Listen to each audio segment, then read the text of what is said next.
বসিরহাট লোকসভা নির্বাচনের প্রচারে এসে মুখ্যমন্ত্রী মমতা বন্দ্যোপাধ্যায় বলেছিলেন তিনি সন্দেশখালীতে আসবেন।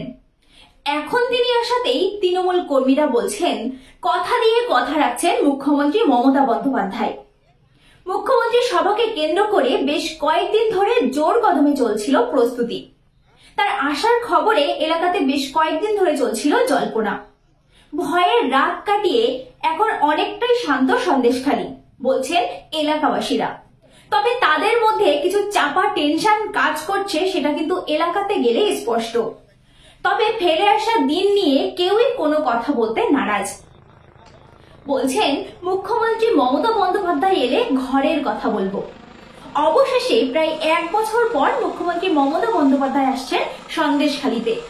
শাহজাহান কাণ্ডের পর মুখ্যমন্ত্রী মমতা বন্দ্যোপাধ্যায় একবার হলেও সন্দেশখালীতে আসুন, এটা চাইছিলেন এলাকাবাসীরা।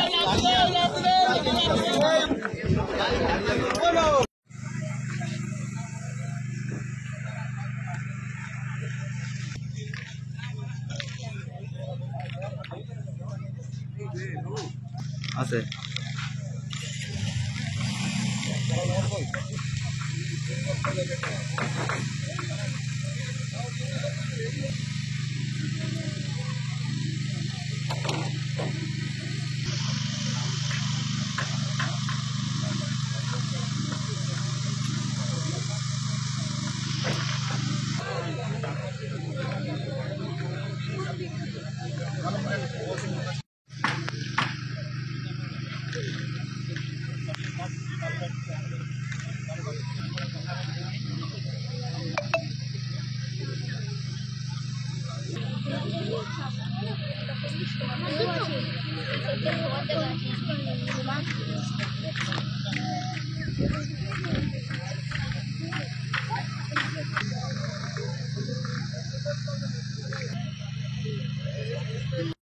মাঠের ছবি।